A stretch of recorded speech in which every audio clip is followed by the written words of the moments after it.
Three. I'm Ian Lusick, and I'm in Dr. Miller's Chem 120 lab. In third world developing countries such as Nigeria, with a population of 140 million, approximately half of those, 70 million people, do not have access to clean drinking water. Of the 7.9 billion people in the world's population, only 71% have access to clean drinking water. That other 29% does not. They live in poverty and do not have access to the same amenities that we do. Potential reasons for this include the source of the drinking water itself. In third world developing countries where they lack the water purification processes that we have in first world countries, these sources can include agricultural runoff, industry runoff, and even wastewater runoff. The contaminants contained inside can include anything from fertilizers, solvents, pesticides, various chemicals, and even human waste.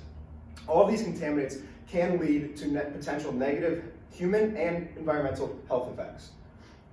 In order to determine which compound was contained in our contaminated drinking water sample, we used various spectroscopic techniques and known Lewis structures. We used infrared spectroscopy, nuclear magnetic resonance spectroscopy, and again, a list of known Lewis structures provided by the Chem 120 lab manual. A little bit about IR spectroscopy. Here's what a graph looks like as a result of an IR scan. On the bottom, we have wave numbers plotted in inverse centimeters, and on the left, we have absorbance readings in nanometers. These various peaks here, whether they be aggressively sharp or they be more broad, will represent various functional groups contained in a molecule. Next, we use NMR spectroscopy. Here is an example NMR spectroscopic graph. Again, we see various peaks represented along an axis, and the various peaks here represent various kinds of bonding hydrogen atoms. Here, we see in this example, we see three peaks representing three different kinds of hydrogen and a ratio of 2 to 3 to 3. Next, the third and final process in which we determined which contaminant was contained in the drinking water sample was applying what we found from the IR and NMR scans to a list of known Lewis structures. That information allows us to determine these functional groups. Carbon, in this case, carbon bound to chlorine and carbon bound to hydrogen, singly bonded as opposed to being in a benzene ring where you would have 5 or 6 carbons and just those singular hydrogens. A little bit about IR spectroscopy. IR spectroscopy detects slight vibrations in the nucleus of a molecule. As these slight vibrations are recorded by the IR machine, they are placed into a graph with representative peaks. These peaks show the various functional groups contained in a molecule, as I stated before. Here are the results, or functional groups. Here are the ranges of absorbances at which these functional groups will be found. For example, in the molecule that we tested, we had CH singly bound or hydrogen singly bound to a carbon at a range of 3010 to 2800 inverse centimeters. Again, we have carbon to chlorine bound in a range of 850 to 600 with a strong peak of, again, inverse centimeters. The results of the IR scan for our first unknown compound are here as follows. At 2,957 inverse centimeters, we see a peak. This represents, because of the graph shown before with the various inverse centimeter range, that we have a peak at 2,957 inverse centimeters, again representing a carbon to hydrogen singly bound. Here we have a peak at 710 inverse centimeters, representing a carbon chlorine functional group.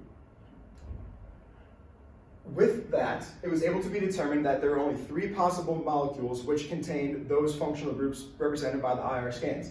Those were 1,2-dichloroethane, 1,4-dichlorobutane, and 2-chloropropane. Next, we use nuclear magnetic resonance spectroscopy. This applies a strong external magnetic field to the solution contained inside, and when it does this, the protons inside assume either an alpha or a beta state. When these protons assume this state, the nucleus flips. That flip releases a minute amount of energy.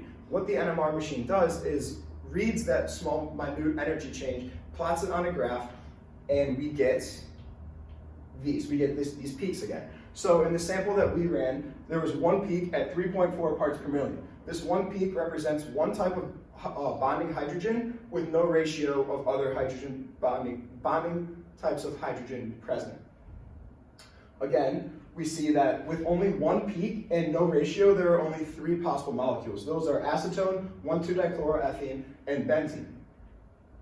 The last method used to determine the unknown was known Lewis structures. From the list provided in the Chem 120 lab manual, we were able to take the functional groups and the bonding types of hydrogen and apply those to the known Lewis structures in order to determine which contaminant we had. So here we saw the similarities in a C to Cl functional group and only one type of bonding hydrogen. That is that there's both hydrogens are bound to a carbon, which is bound to a chlorine on both sides, therefore leading to only one type of bonding hydrogen. 1,2-dichloroethane, when exposed to in a small concentration for a decent amount of time, a little longer than a little shorter, it is seen to have very small health effects. Kidney damage is possible, and then as we begin to increase concentration and increase time of exposure, then we start to see nervous system damage, and we start to see alcohol-like intoxication symptoms, such as a coma and a death due to respiratory failure. In the environment, 1,2-dichloroethane is also seen to have little effect as it is found in such small concentrations.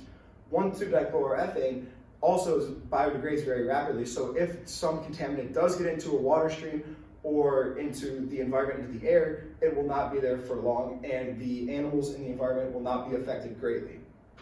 In conclusion, 1,2-dichloroethane was determined to be the contaminant in the drinking water sample, which was determined using various spectroscopic techniques, including IR spectroscopy and nuclear magnetic resonance spectroscopy, along with comparing those results to a list of known Lewis structures.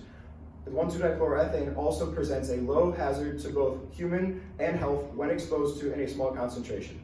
Thank you.